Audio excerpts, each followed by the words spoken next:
Good morning students. Reproduction in lower and higher plants हा topic बघतो आपण. आणि लास्ट लेक्चरमध्ये आपण टाईप्स ऑफ पॉलिनेशन हा महत्त्वाचा पॉईंट बघितला. तर बघा, जनरली पॉलिनेशन हे दोन टाईपच्या एजन्सीज थ्रू कॅरीड आउट केलं जातं.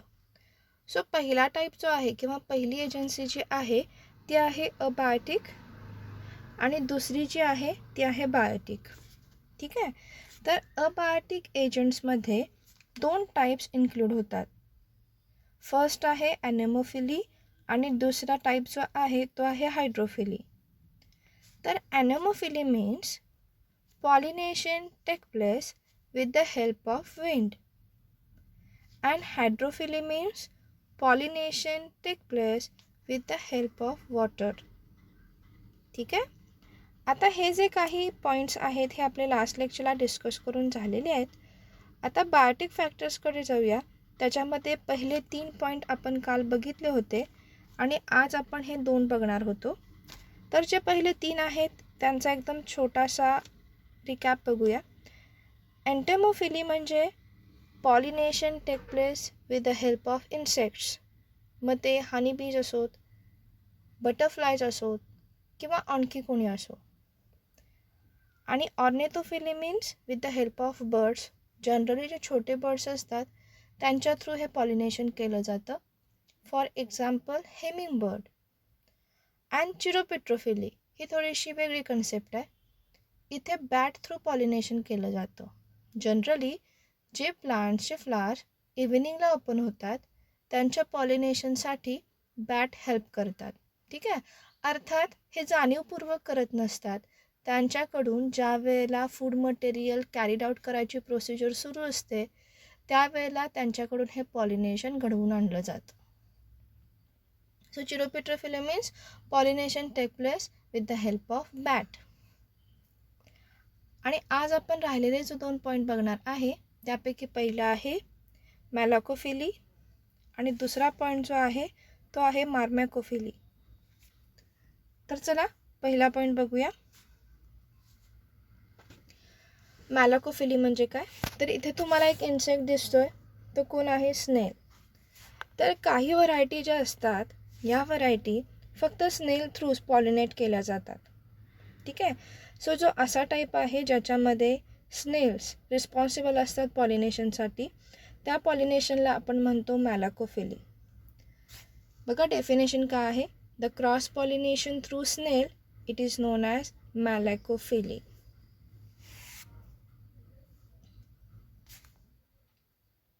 आता मॅर्मॅकोफिली बघितले काय बघा. मॅर्मॅकोफिलीमध्ये जनरली ॲन्ड्स रिस्पॉन्सिबल असतात. तर या ॲन्ड्स थ्रू काय होत असतं तर पॉलिनेशन होत असतं. जनरली हे जे 2 पॉईंट आहेत हे इन्सेक्ट पॉलिनेशनचेच टाईप्स आहेत. पण काही स्पेसेस अशा असतात की ज्याच्यामध्ये पॉलिनेशन या टिपिकल इन्सेक्ट थ्रूच केलं जातं म्हणून त्यांना डिफरंट नाव दिलेलं आहे. तर मॅर्मॅकोफिली म्हणजे काय? The pollination take place with the help of ants only. आणि आज आपण जो नवीन पॉईंट बघणार आहे तो आहे आउटब्रीडिंग डिव्हायसेस. थोडासा इंटरेस्टिंग पॉईंट आहे बघा, नीट लक्ष द्यायचं आहे. Outbreeding devices are the mechanisms or the processes which the plants adapt to prevent self pollination. ठीक आहे. सेल्फ पॉलिनेशन टोटली अवॉइड करण्यासाठी किंवा प्रिव्हेंट करण्यासाठी प्लांट्समध्ये काही चेंजेस होतात, इव्होल्युशनरी चेंजेस होतात आणि त्यामुळे त्यांच्यामध्ये सेल्फ पॉलिनेशन होऊ शकत नाही. हे जे काही डिव्हायसेस आहेत किंवा ही जी काही प्रोसिजर आहे सेल्फ पॉलिनेशन अवॉइड करायची त्यांनाच आपण आउटब्रीडिंग डिव्हायसेस असं म्हणतो. बघा, many plants have mechanism that prevents self-pollination and promotes cross-pollination to increase genetic variation or genetic diversity. बघा, जेनेटिक डायव्हर्सिटी हा जो एक पॉईंट आहे हा खूप इसेन्शियल फॅक्टर आहे इव्होल्युशनच्या प्रोसिजरमध्ये. जनरली इव्होल्युशन म्हणजेच उत्क्रांती ज्या वेळेला होत असते एखाद्या स्पेसिसची त्याच्यामध्ये क्रॉस पॉलिनेशन हा एक इम्पॉर्टंट पॉईंट असतो. किंवा तुम्ही असं म्हणू शकता क्रॉस पॉलिनेशनमुळेच इव्होल्युशनची प्रोसिजर फास्ट होते. तर या इव्होल्युशनमध्ये ॲक्च्युली होतं तरी काय, तर ज्यांची गरज आहे, ज्या कॅरेक्टरिस्टिकची गरज आहे ते कॅरेक्टरिस्टिक इम्प्रूव्ह होतात आणि ज्या कॅरेक्टरिस्टिकची किंवा ज्या ऑर्गन सिस्टीमची, ज्या ऑर्गन्सची किंवा कोणत्याही अशा पार्टची गरज नाही आहे किंवा त्यांचा अडथळा होतो प्रगतीमध्ये, त्या डिव्हायसेसना किंवा त्या ऑर्गन्सना, त्या पार्टला बॉडीपासून डिटॅच केलं जातं. ही जी काय प्रोसिजर आहे याला आपण इव्होल्युशन म्हणतो. ठीक आहे. एक्झाम्पल सांगते बघा, माणसाला आधी शेपूट होती, आत्ता नाही आहे, कारण तिचा काही उपयोग नसतो. ही एक इव्होल्युशनची प्रोसिजर आहे. ठीक आहे. त्याच्यानंतर माणसाचा IQ दिवसेंदिवस वाढत जातो आहे. याचं कारण काय आहे, तर इव्होल्युशन आहे. तर ह्या इव्होल्युशनच्या प्रोसिजरसाठी सगळ्यात इम्पॉर्टंट फॅक्टर जो आहे तो आहे क्रॉस पॉलिनेशन. आणि प्लांट्समध्ये सुद्धा इव्होल्युशन हे महत्त्वाची कन्सेप्ट आहे. ठीक आहे. सो इव्होल्युशन कॅरीड आउट करण्यासाठी प्लांट्स काय करतात, तर क्रॉस पॉलिनेशन जे आहे त्याला इम्प्रूव्ह करतात आणि सेल्फ पॉलिनेशनला प्रिव्हेंट करतात. आणि त्यासाठी प्लांट्स जे डिव्हायसेस वापरतात, जे सिस्टीम वापरतात, त्याला आपण म्हणतो outbreeding devices. And that's why plant have developed many devices to encourage cross pollination. आता हे कोणते कोणते डिव्हायसेस आहेत, तर पहिला डिव्हाइस काय आहे बघा, तर युनिसेक्सुअलिटी. युनिसेक्सुअलिटी म्हणजे काय बघा, तर प्लांट्समध्ये, किंगडम प्लांटमध्ये बरेचसे अशा स्पेसीस आहेत ज्याच्यामध्ये मेल फ्लावर कॅरी करणारा प्लांट वेगळा असतो आणि फिमेल फ्लावर कॅरी करणारा प्लांट वेगळा असतो. ठीक आहे. म्हणजे एका झाडाला फक्त मेल फ्लावर येणार ज्याच्यामध्ये फक्त मेल गॅमेटोफाईट प्रोड्यूस करणारे ऑर्गन्स असतील, आणि एक झाड जे आहे ज्याच्यावरती फक्त गायनोशियम प्रोड्यूस होईल. ठीक आहे. फॉर एक्झाम्पल पपया ट्रीमध्ये जनरली मेल प्लांट वेगळा असतो आणि फिमेल प्लांट वेगळा असतो. अर्थात मेल प्लांटचे जे फ्लावर्स आहेत ते काय तयार करतील, अँड्रोशियम फक्त. आणि जे काही फिमेल प्लांट्स आहेत हे फिमेल प्लांटचे फ्लावर्स काय तयार करतील, तर गायनोशियम फक्त. जर अशी कंडिशन असेल किंवा अशा स्पेसेस असतील तर त्यांना आपण युनिसेक्सुअलिटी असं म्हणतो. तर जरा डेफिनेशन बघूया. In unisexuality plant bears either male or female flower. Okay. As the plants are unisexual, self-pollination is not possible, totally inhibited. And plants may be monoecious. Okay. Monoecious म्हणजे काय, तर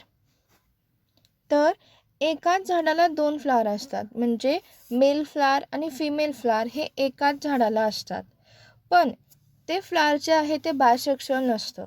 बायसेक्शुअल फ्लावर म्हणजे काय बघा, ज्यावेळेला आपण typical फ्लावरचं structure बघत होतो त्या स्ट्रक्चरमध्ये अँड्रोशियम आणि गायनोशियम हे एकाच फ्लावरमध्ये सिच्युएटेड होते. पण मोनोसियसमध्ये काय असतं, तर एकाच झाडाला दोन टाईपची फुलं असतात, त्याच्यापैकी एक फूल जे आहे ते मेल फ्लावर असतं आणि दुसरा टाईप जो आहे तो फिमेल फ्लावरचा असतो. अर्थात मेल फ्लावर जे आहे हे अँड्रोशियम कॅरी करत असतो आणि फिमेल फ्लावर हे गायनोशियम कॅरी करत असतो. ठीक आहे. जर अशी कंडिशन असेल तर त्यालासुद्धा युनिसेक्सुअलिटी असं म्हणतात. आता बघा, हे जनरली कुणामध्ये दिसून येतं, तर मलबेरी प्लांट्समध्ये दिसून येतं. नेक्स्ट डिव्हाइस जो आहे तो आहे डायकोगॅमी. डायकोगॅमीमध्ये काय होतं बघा, in this device anther and stigma mature at different time in bisexual flower so as to prevent self pollination.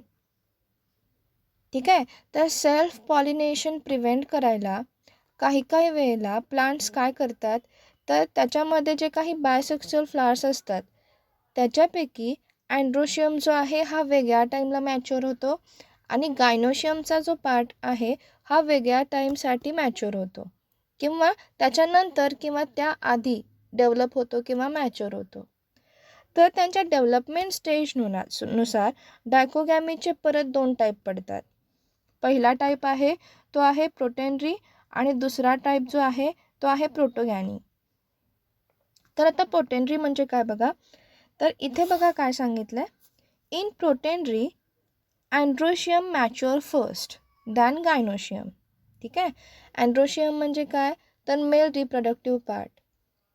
तर ज्या फ्लॉवरमध्ये मेल रिप्रोडक्टिव्ह पार्ट हा फिमेल रिप्रोडक्टिव्ह पार्टपेक्षा आधी मॅच्युअर होतो, त्या टाईपला किंवा त्या डिव्हायसेसच्या सब टाईपला आपण काय म्हणतो, प्रोटेंड्री असं म्हणतो. ठीक आहे. For example sunflower. आता बघा इथे तुम्हाला एक वेगळ्या फ्लॉवरचं एक्झाम्पल दिलेलं आहे. याच्यामध्ये अँड्रोशियम जो आहे हा पहिल्यांदा मॅच्युअर झालेला आहे. ठीक आहे. आणि त्याच्यानंतर ज्यावेळेला अँड्रोशियम मॅच्युअर होईल त्याच्यानंतर थोड्या वेळाने थोड्या दिवसांनी कोण मॅच्युअर होतं, तर गायनोशियम. ठीक आहे. पण इथे सगळ्यात पहिल्यांदा मॅच्युअर कोण झाला, अँड्रोशियम. आणि म्हणून या टाईपला आपण काय म्हणतो, तर पोटेंड्री. आता डायकोगॅमीचा दुसरा टाईप जो आहे तो आहे प्रोटोगॅनी. प्रोटोगॅनी अर्थातच प्रोटेंड्रीपेक्षा अपोजिट आहे. इथे काय होतं, in this type gynoecium mature first than androecium. इथे गायनोशियम पहिल्यांदा मॅच्युअर झाला आहे. ठीक आहे. तर गायनोशियम म्हणजे कोण, फिमेल गॅमेटोफाईट. अर्थात त्याचे 3 टाईप्स असतात, 3 पार्ट्स असतात. कोणते कोणते, तर स्टिग्मा, स्टाईल आणि ओव्हरी. तर बघा, ज्या फ्लॉवरमध्ये गायनोशियम पहिल्यांदा मॅच्युअर झालेला आहे त्याला आपण काय म्हणतो, तर प्रोटोगॅनी प्लांट. ठीक आहे. तर डायकोगॅमी आता आपण बघितली. आता आपण नेक्स्ट डिव्हाइस बघूया. तो डिव्हाइस आहे प्रीपोटन्सी. तर या डिव्हाइसमध्ये काय होतं बघा, in this type pollen grains of another flowers germinate rapidly over the stigma than the pollen grains from the same flower. ठीक आहे. तर बघा इथे काय होतं, तर जनरली जे काही पोलन ग्रेन्स असतात दुसऱ्या फ्लॉवरचे, हे दुसऱ्या फ्लॉवरचे ज्यावेळेला पोलन्स ग्रेन हे दुसऱ्या फ्लॉवरच्या स्टिग्मावरती जाऊन लँड होतील त्यावेळेला ती फ्लॉवरची स्टिग्मा त्याला लवकर ॲक्सेप्ट करते. ठीक आहे. बरोबर उलटं, ज्या वेळेला त्याच फ्लॉवरचे पोलन ग्रेन्स ज्यावेळेला स्टिग्मावरती पडतील, सेम फ्लॉवरचे पोलन ग्रेन सेम स्टिग्मावरती ज्यावेळेला पडतील त्यावेळेला स्टिग्मा त्यांना इझिली ॲक्सेप्ट करत नाही. जर अशा टाईपचा डिव्हाइस ज्यावेळेला एखाद्या प्लांट्समध्ये असेल त्यावेळेला त्याला म्हणतात प्रीपोटन्सी. आणि प्रीपोटन्सी जनरली ॲपलच्या जेवढ्या सगळ्या व्हरायटीज आहेत या सगळ्या व्हरायटीजमध्ये दिसून येते. आता आपण जो नेक्स्ट डिव्हाइस बघतो तो आहे हेट्रोमॉर्फी.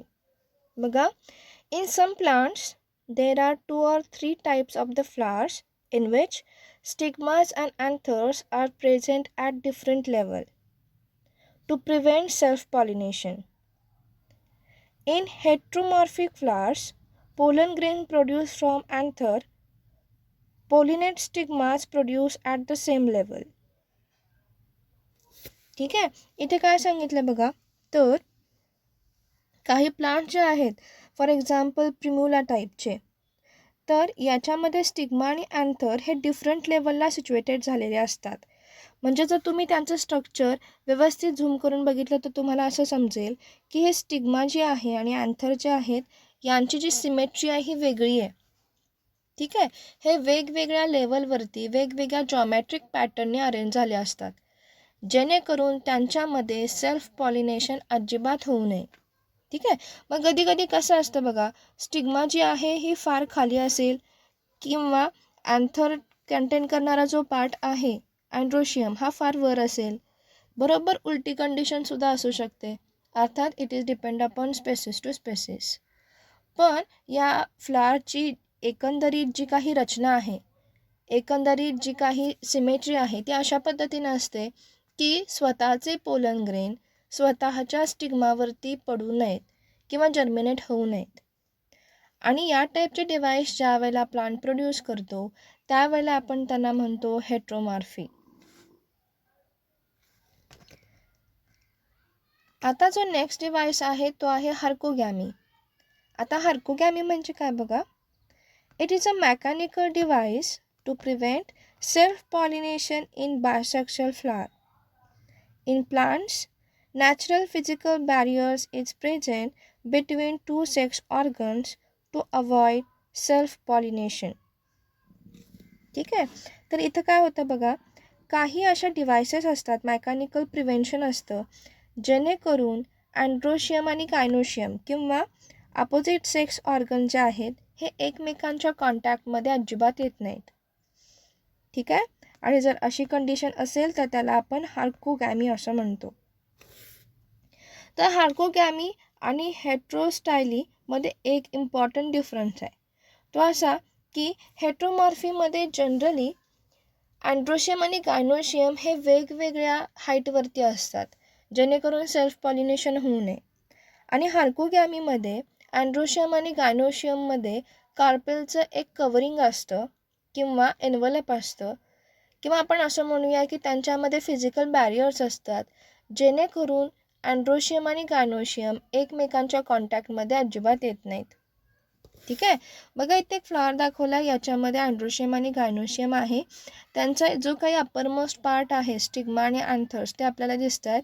पण जनरली हे एकमेकांच्या कॉन्टॅक्टमध्ये येत नाहीत. का येत नाहीत? तर त्यांच्यामध्ये या टाईपचे फिजिकल बॅरियर्स या फ्लॉवर्सनी डेव्हलप केलेले आहेत. आणि जर अशी कंडिशन असेल तर त्याला आपण हार्कोगॅमी असं म्हणतो. आता आपण सगळ्यात शेवटचा डिव्हाइस जो बघतोय तो आहे सेल्फ स्टरिलिटी. आता सेल्फ स्टरिलिटी म्हणजे काय बघा. This is a genetical mechanism due to which the germination of pollen grain on stigma of the same flower is totally inhibited. ठीक आहे. तर जनरली ही एक जेनेटिकल मेकॅनिझम आहे, आणि ह्या जेनेटिकल मेकॅनिझममुळे ज्या वेळेला पोलन ग्रेन सेम फ्लॉवरच्या स्टिग्मावरती जाऊन लँड होतात, त्यावेळेला स्टिग्मा त्याला अजिबात ॲक्सेप्ट करत नाही, आणि पुढची जी काही जर्मिनेशन आणि फर्टिलायझेशनची जी प्रोसिजर आहे ही टोटली इनिबिट होते. ठीक आहे, तिथल्या तिथं थांबते. अर्थात या कंडिशनमध्ये स्टिग्मावरती सेम फ्लॉवरचे पोलन ग्रेन्स लँड तर होऊ शकतात, पण लँडिंग झाल्यानंतर जर्मिनेशनची प्रोसिजर मात्र इथं होत नाही. ठीक आहे. कारण स्टिग्मामध्ये काही अशा केमिकल असतात किंवा जेनेटिकल मेकॅनिझम असते, ज्याच्यामुळं स्टिग्मा सेम जेनेटिकल प्रॉपर्टी असणाऱ्या पोलन ग्रेन्सना ॲक्सेप्टच करत नाही. आणि जर अशी कंडिशन असेल तर त्याला आपण सेल्फ स्टरिलिटी असं म्हणतो. तर बघा इथे सांगितलंय, pollen grains of one flower are incapable of growing over the stigma of the same flower due to presence of similar sterile gene, and the example is potato, tobacco, etc. ठीक आहे. आता next लेक्चरला आपण pollen pistol interaction आणि artificial hybridisation हे दोन महत्त्वाचे point बघणार आहे.